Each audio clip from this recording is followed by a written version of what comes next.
మొదలు పెట్టమంటారా గురుగారు? తప్పకుండా. ఆత్మ సాక్షాత్కారం అంటే అది ఇది తెలుసుకోవటమో అవ్వటమో కాదు, అంటే ఉన్నట్లు ఏంటన్నా అర్థం? మొత్తం చదువుకుపోవద్దు అంటే ఏమిటి? సాక్షాత్కారం అంటే ఏదో గురికి పోవటమో దర్శించటమో కాదు, అది ఇది తెలుసుకోవటము తెలుసుకోవడం కూడా కాదు, కాదు, చూడటము కాదు, తెలుసుకోవటం కాదు. తెలుసుకోవటమో అవ్వటమో కాదు, ఉన్నట్లు ఉండటం అంతే. ఇక్కడ అవటం కూడా కాదు, జీవ బికమింగ్ ఆత్మ అనేది కూడా కాదు.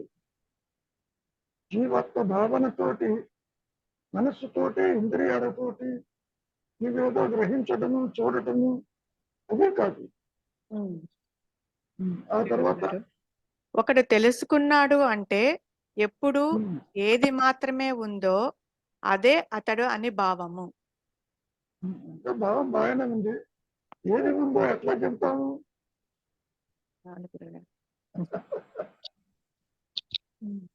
ఉన్నదా చెప్పలేదు, లేనిది ఉన్నట్టుగా భావిస్తున్నావు. అవును గురువు. నీవు అదేను అని చెప్పినా అది తెలుసుకునేది కాదు. మనస్సుకు అందదు, ఇంద్రియాలకు అందదు, బుద్ధికి అందదు, ఏ అవస్థకే అందదు. పైగా చివరికి ఏమంటున్నారు? అతడు తెలుసుకున్నాడు అంటే అదిగా ఉన్నాడు అంటున్నారు. నిజానికి అదిగా ఉన్నాడనేది కూడా మాయలో చెప్పుకునే మాట. జీవభావనతో ఆత్మగా ఉండలేడు. ప్రకాశమేమో తురీయంలో ఉంటుంది, నీవేమో దేహాత్మ బుద్ధితో జాగ్రత్త తప్పుల సుక్షుప్తంలో తిరుగుతూ ఉంటావు. కాబట్టి అదిగా ఉన్నాడు అనేది కూడా వ్యక్తిత్వంతో కాదు. అసలు ఉన్నాడు అనేటువంటి దాంట్లో కూడా ఆత్మను ఎరిగి ఉన్నాడు అనేది కూడా సత్యం కాదు. ఎందుకని? తెలియబడేది కాదు, తెలుసుకునేది కాదు. అంతటి క్రిటికాలిటీ ఉంటుంది స్వరూప జ్ఞానంలో. సరే, మాయలో చెప్పుకుంటున్నారు కాబట్టి ఆత్మగా ఉన్నారు అని చెప్పడమే తప్ప ఆత్మస్థితిలో జీవుడు లేడు, జగత్తు లేదు, సృష్టి లేదు. సరే, పూర్తిగా చదువుందా? ఆత్మ సాక్షాత్కారం అంటే అది ఇది తెలుసుకోవటమో అవ్వటమో కాదు, ఉన్నట్లు ఉండటం అంతే. ఒకడు తెలుసుకున్నాడు అంటే ఎప్పుడు ఏది మాత్రమే ఉందో అదే అతడు అని భావము. ఇక్కడ కూడా ఉన్నట్లు ఉండటమే అనేది కూడా ఏది ఉందో జీవుడికి తెలియదు. ఉన్నది ఉన్నట్టుగా ఉండు అనేది వీడి చేతుల్లో లేదు. కాబట్టి ఆత్మ అంటే ఎరుక దానంతటా అది ప్రకాశిస్తేనే తప్ప వేరు మార్గం లేదు. వ్యక్తిత్వ ఆత్మ ప్రకాశాలంటూ ఉండవు. ఎందుకని ఉండదు? ఈ అహంకారం, ఈ పరిమితత్వము అది నుంచి తృణీకరించబడింది. చెప్పుకోవటానికి నీవు దేహము కాదని, నీవే అదే అని, ఉన్నదే జ్ఞానం అని, ఉన్నదే ఆత్మ అని ఎన్ని రకాలుగా మనం చెప్పుకున్నా ఆత్మని ప్రకాశింప చెయ్యగలిగింది ఈ మాయలు ఏది లేదు. అందుకనే సాధన లేదు, సాధించేది కాదు. చెప్పేటప్పుడు నీవే అది, నీవిది కాదు, బాగానే ఉంది. కానీ దాన్ని ప్రకాశింపజేసేది ఎవరు? కర్మలతో కానీ ప్రకాశించదు. కానీ మౌనంగా ఉంటే ప్రకాశిస్తుందా? భగవద్గీతలో కూడా కృష్ణ పరమాత్మ ఏమన్నాడు? మనో నిరోధము ఆత్మ ప్రకాశానికి దారి తీసుకోకూడదు. మనస్సుని నిరోధించేంత మాత్రాన కార్యకారణ సంబంధాలు లేవు తల్లి, అక్కడ కూడా ఉండదు. మరి ఇవన్నీ ఎందుకు చెబుతున్నారు అంటే, ఇది నీవు కాదు అని చెప్పండి, అని నీవు నిశ్చలంగా ఉండు అని చెప్పు. అంతవరకే సూచన. అంతేగాని నేను తెలుసుకున్నాను, నేను దేహం కాదు, నేనంటే అదేను, అట్లా ఉంది. ఒకటి ప్రకాశిస్తుంటే రెండోది ఉండదు. దేహాత్మ బుద్ధి ఉన్నంత వరకు, ద్వైతం ఉన్నంత వరకు, జనన మరణాలు ఉన్నంత వరకు, అవస్థాత్రయములు ఉన్నంత వరకు ఆత్మ ప్రకాశించదు. ఆత్మ ప్రకాశమందు దృష్టి ఉండదు. అది తనకు తాను మాత్రమే ఉంటుంది. అది దేనితోనూ కలవదు. జీవుడు బికమింగ్ ఆత్మ అనేది లేదు. పోనీ ఆత్మ ఒక్కరే జీవుడు జగత్తీశ్వరుడైందా? అదే లేదు. ఈ రెండు కూడా భిన్నమైనవి, కలవు. చెప్పుకోవటానికి అహంకారానికి ఆధారం ఆత్మేను, కానీ ఆత్మలో అహంకారం లేదు, ఇష్ట లేదు, కరణ మరణాలు లేవు, ద్వైతము లేదు. కాబట్టి అర్థమవుతుంది. అర్థమవుతుంది గురుగారు. ఏమన్నా ఉంటే ఇప్పుడు చెప్పండి. రవి గురుగారు,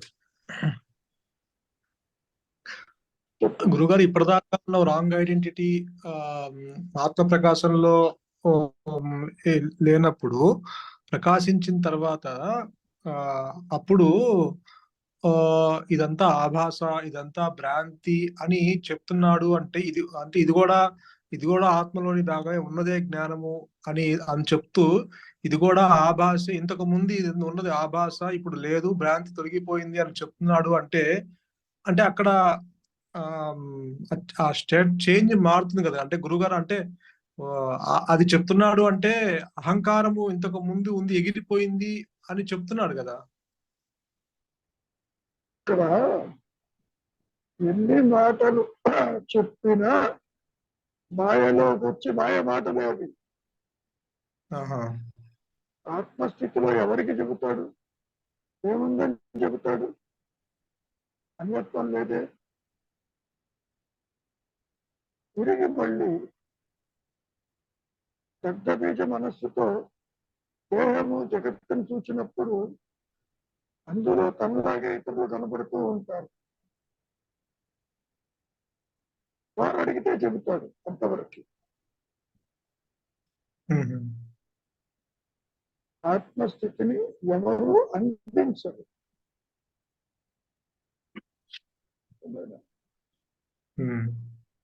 ఏం చెబుతారు? ఉపనిషత్తులు, వేదాలు ఏం చెబుతున్నాయి? నీవు అదేను అని. వాక్యం అదే కదా. నీవు కాదు, నీవు అదేను. అదే అదే అనే పదం నిరూపించటం కుదరదు. ఇప్పుడు ఒక ఆభరణం ఉంది, ఆభరణం బంగారమేను, ఎట్లా నిరూపిస్తున్నాడు? దాన్ని కరిగిస్తున్నాడు. నామరూపాత్మలు కరిగించి ఇదిగో బంగారం ఉందని బయటలో చూపిస్తున్నాడు. అట్లా చూపించడానికి కుదరదు.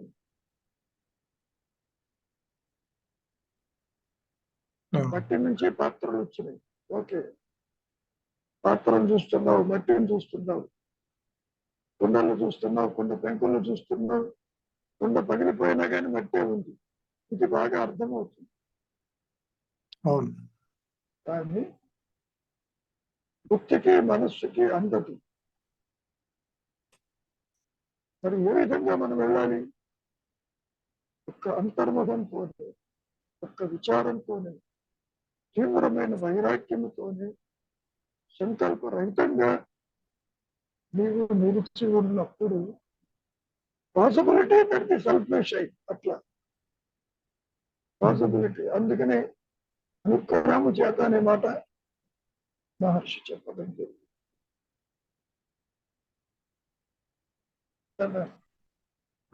అంటే ఒక ఒక మార్పు జరిగినట్టుగా అనిపిస్తుంది గురుగారు. అంటే ఇక్కడ ఆ స్వరూపం ప్రకటిత అయిన తర్వాత అంతకు ముందు రాంగ్ ఐడెంటిటీ పోయి ఇప్పుడు ఉన్నదే జ్ఞానం అని చెప్తున్నారంటే ఒక మార్పు జరిగినట్టుగా ఒకటేదో సాధించినట్టుగా ఉన్నట్టు అనిపిస్తుంది కదా గురుగారు.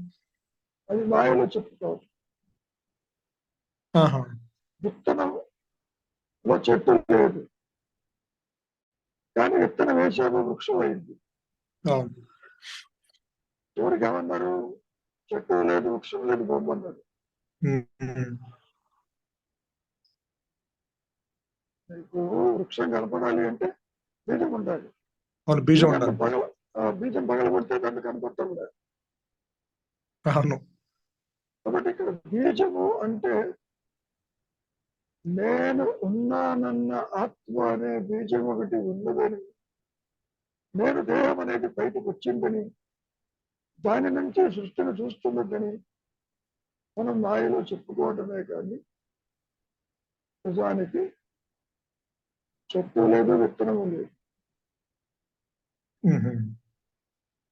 మరి అట్లా ఈ బోధలు ఏ విధంగా తీసుకోవాలి? అందుకనే ఎవరికి వారే విచారించవలసిన అవసరం.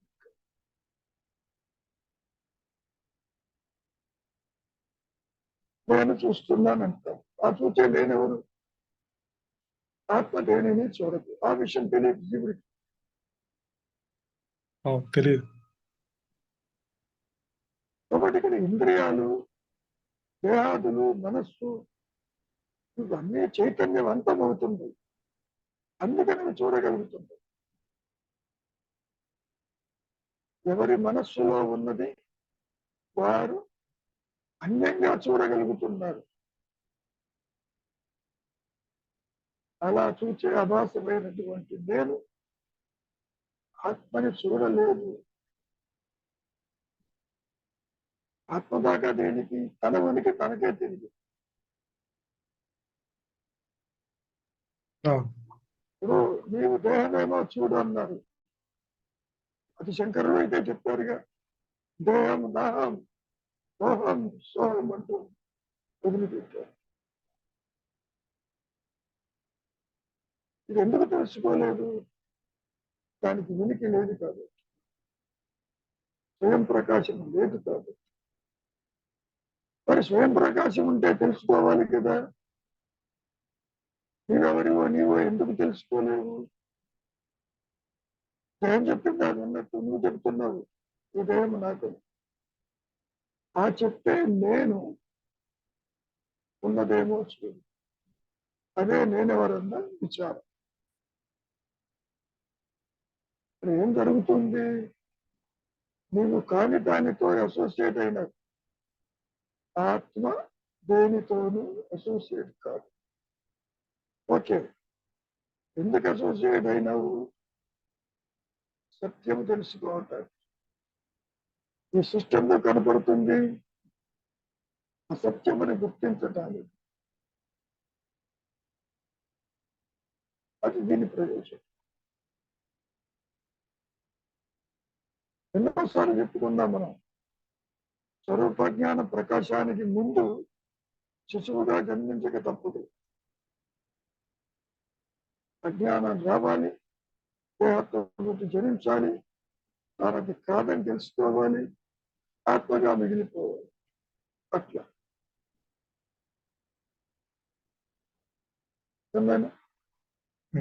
అహంకారం పూర్తి స్థాయిలో ఉన్నప్పుడే జరగాలి. అంతేగా మరి.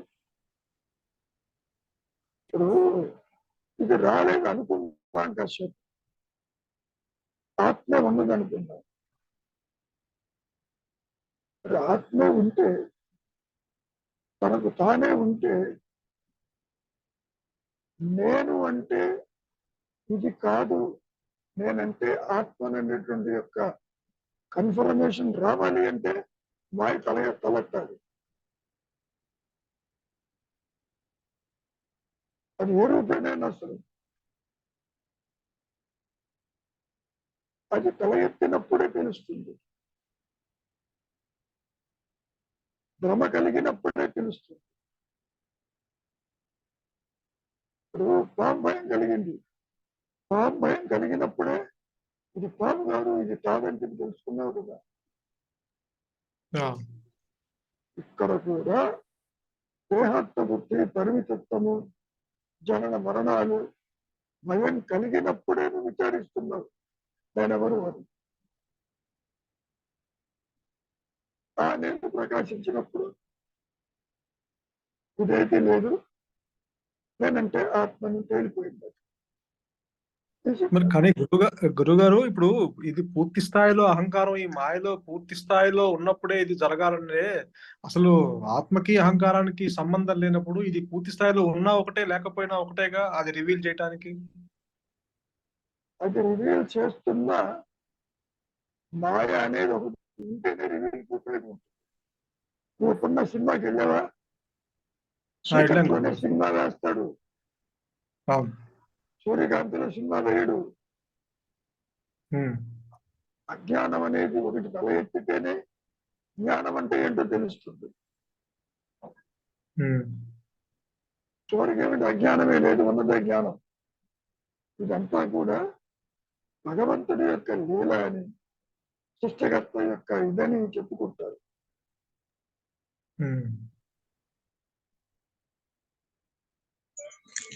ఒక్కసారిగా అది ప్రకాశిస్తే గొడవ వెళ్ళిపోతుంది కదా, ప్రకాశిస్తూనే ఉన్నది. జీవుడు ఒక ఊహా వస్తువు, ఇమాజినరీ, ఒక ఇమాజినరీది ఏర్పడింది కాబట్టి నువ్వు సత్యం అంటే ఏంటో చూడటానికి బయలుదేరావు. అది ఏర్పడలేదనుకో, సత్యాన్ని ఎలా తెలుసుకుంటావు? నేను అంటే సత్యమని ఎలా తెలుసుకుంటావు? నీవు కాని దానితో నీ ఉనికి ఏర్పడినప్పుడే తెలుసుకుంటావు.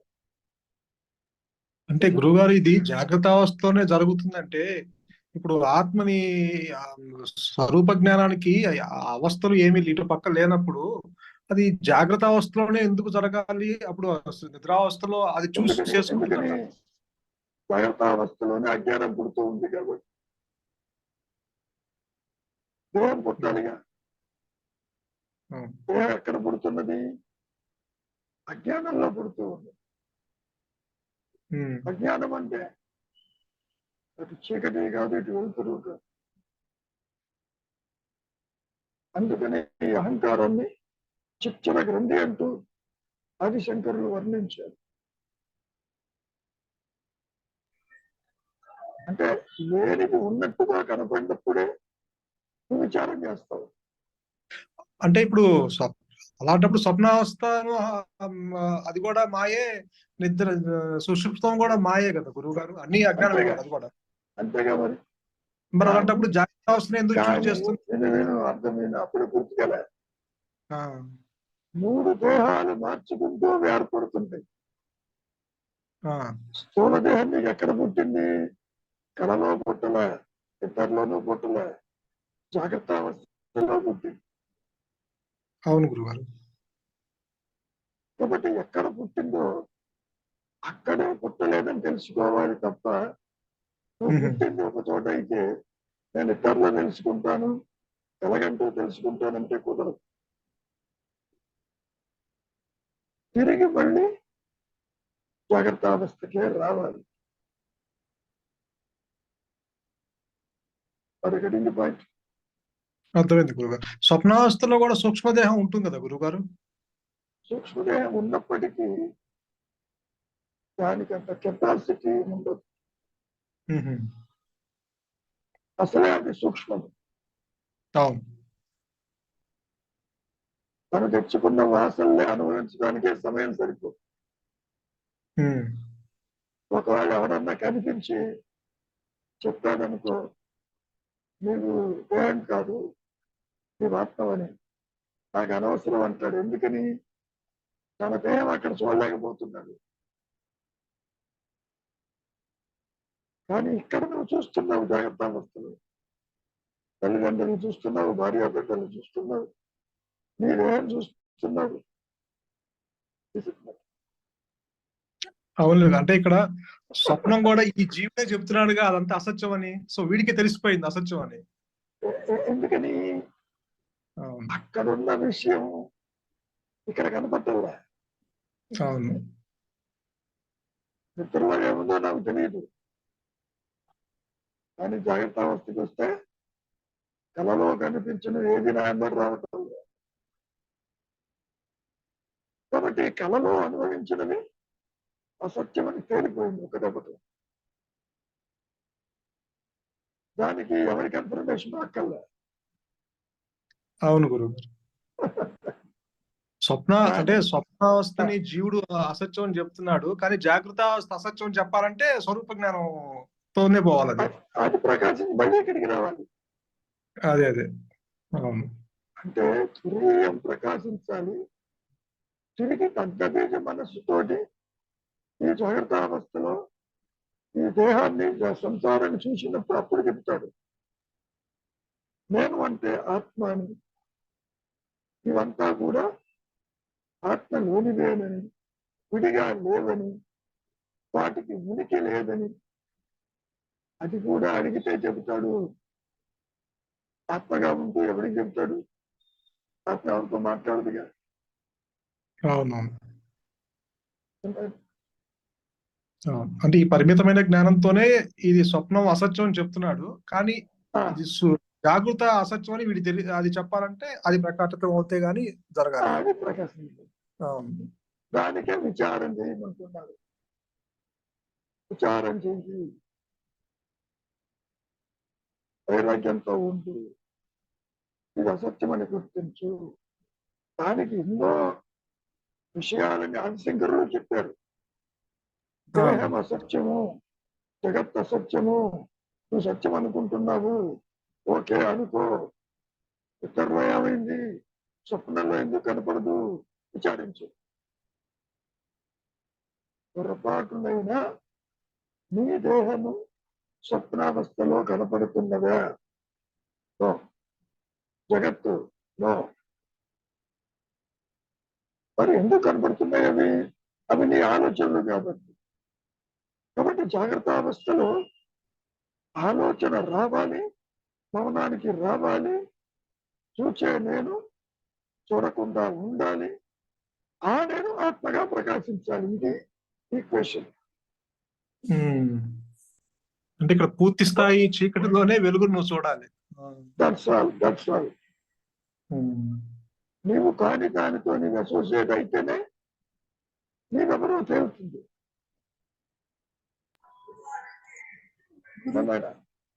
కానీ ఇటు పక్క నుంచి బానే ఉంది గురుగారు, కానీ ఆత్మ నుంచి చూస్తే దానికి ఇది పూర్తి చీకట, సగం చీకట లేకపోతే అనేది దానికి లేదు కదా. ఆత్మ నుంచి చూడడానికి అన్యత్వం లేదుగా. లేదు, కానీ అది రివీల్ అనేది ఈ పూర్తి చీకట్లోనే ఇది జరగాలి అన్న దానికి అది అనుకోదు కాదు. అది ఒకటి. చీకటైనా వెలుగైనా దానికి సంబంధం లేదు. ఆ విషయం నీకు తెలుస్తుంది. జీవుడు పుట్టినా పుట్టకపోయినా, సృష్టి ఉన్నా లేకపోయినా, నేను నేనుగా ఉన్నాను. ఇందాక స్టేట్మెంట్ ఎలా ఉంది? ఒకసారి మళ్ళీ చదువమ్మా.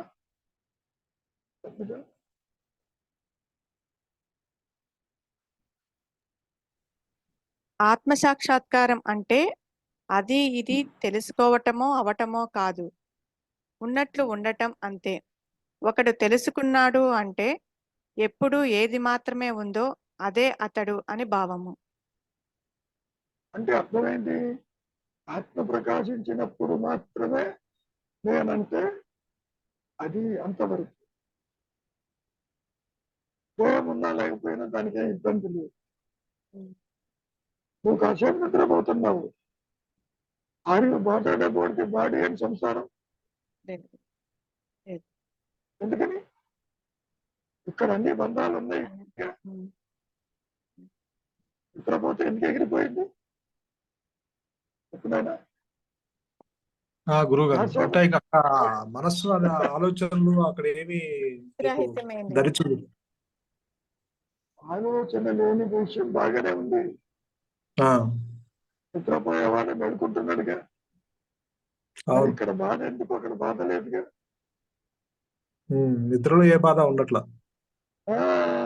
కాబట్టి స్వరూప జ్ఞానమందు నీవు నిలిచినప్పుడు సృష్టి ఎగిరిపోయిన బాధపడేవాడెవడు ఉంటాడు. ఈ విషయాన్ని ఎంత స్పష్టం చేశారో తెలుసా? ఎంతసేపటికి నీవెవరివో తెలుసుకో తెలుసుకో అంటున్నావు. తెలుసుకోవటం వల్ల నాకేంటి లాభం అన్నాడు. జనన మరణాలు ఉండవు అన్నాడు. ఇప్పుడు నీకు జనన మరణాలు ఉన్నాయా లేవా? ఉందా లేదా? అది ఉండదు. అవును, అంటే ఇక్కడ సుఖదుఖం అనుభవిస్తున్నాడు, రాగద్వేషాలు జన్మ మరణాలు అన్ని ఉన్నాయి కాబట్టి ఈ స్థితిలోనే జరగాలి. ఇక్కడ నీవు కాని దానితో ఎప్పుడైతే అసోసియేట్ అయినాదో అన్ని సమస్యలు వచ్చిపడ్డాయి. బంధం అంటావు, రాగం అంటావు, మోక్షం అంటావు, పుట్టుకంటావు, మరణం అంటావు. ఇట్లా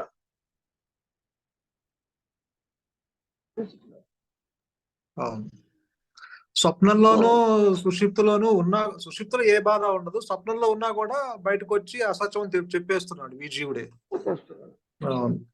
నిద్ర గురించి 2 ముక్కలు చెప్పండి, ఏం చెప్తావు? నాకేం తెలియదు, హాయిగా ఉన్నానంటావు. అంతవరకు అంతవరకు. అక్కడ ఏ బాధ, నువ్వు దుఃఖపడట్లేదు అక్కడ. ఏమీ లేదు. కాబట్టి ఈ జాగ్రత్త అవస్థలోనే ఇదంతా. అంతేగా మరి. అదే శిశువుగా జన్మించాలి, నువ్వు కాని దానితో అసోసియేట్ కావాలి, తిరిగి నీవెవరివో తెలుసుకోవాలి. అట్లా అర్థమైంది. తెలుసుకోవడం అంటే ఉండటం. అప్పుడు నీకేమనిపిస్తుంది? దేవుడే లేకపోతే నేను బాగానే ఉన్నా. ఒక సందర్భంలో ఏమన్నాడు తెలుసా మహర్షి? ఈ దేహం నాది నాది అనుకుంటున్నావు కదా, దీన్ని తగలేసేటప్పుడు నన్ను తగలేయద్దని ఎందుకు చెప్పదంటుంది అంటాడు. కాబట్టి దేహం కాదు.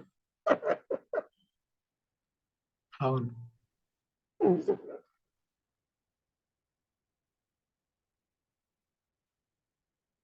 తెచ్చుకున్నటువంటి పిడికెడు ప్రారంభం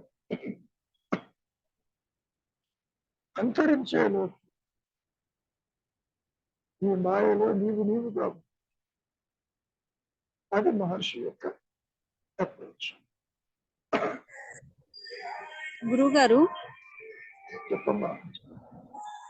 ఇప్పుడు మీరు అన్నారు కదా, అంటే ఆత్మ అజ్ఞానం లేకపోతే ఆత్మ ఎలా తెలుస్తుంది అనేసి. అసలు ఉన్నదే ఆత్మ అయినప్పుడు రెండోది ఉండడం ఎందుకు? మళ్ళీ రెండో దానికి తను స్పష్టం చేయడం ఎందుకు? ఉన్నదే తాడైతే పాపం ఎందుకు కలగాలి నీకు? అంటే అక్కడ నేను ఇక్కడ కూడా దేహంగా ఉన్నావు, నువ్వు బంధంలో ఉన్నావు, సంసారంలో ఉన్నావు, దేహం పుట్టుక నీ పుట్టుక అనుకుంటున్నావు. నిన్ను అనుకుంటున్నావు కాబట్టి నీది కాదని చెప్పటం. నీకు తెలిసినా తెలియకపోయినా నువ్వు ఆత్మవే. కానీ ఆ విషయం నీకు ఎలా తెలుస్తుంది? నువ్వు దేహం కాదని, ఇంద్రియాలు కాదని, మనస్సు కాదని, అసలు నువ్వు పుట్టలేదని తెలుసుకోవాలిగా. తెలుసుకోవాలంటే మరి పుట్టాలిగా. పుడితే కదా పుట్టలేదని తెలుసుకునేది. కాదు గురుగారు, పుడితే పుట్టలేదు అంటే మీరేమంటున్నారు? పుడితే పుట్టలేదని తెలుసుకోవడం అంటున్నారు. అంటే లేనివాడు పుట్టాలి, పుట్టి పుట్టలేదని తెలుసుకోవాలి. అది ఎలా గురుగారు? ఇప్పుడేగా జరిగింది అదేగా. మహర్షి ఏమంటున్నారు? నేను దేహం కాదు, దేహం పుట్టుకనా పుట్టుక కాదు అని ఎలా చెప్పారు? ఆయన కూడా తిరుచులలో పుట్టాడుగా, పెరిగాడుగా, తిరువన్నామలై వచ్చాడుగా. పుడితేనే కదా తెలుసుకుంది, పుట్టకపోతే ఏం తెలుసుకుంటాడు?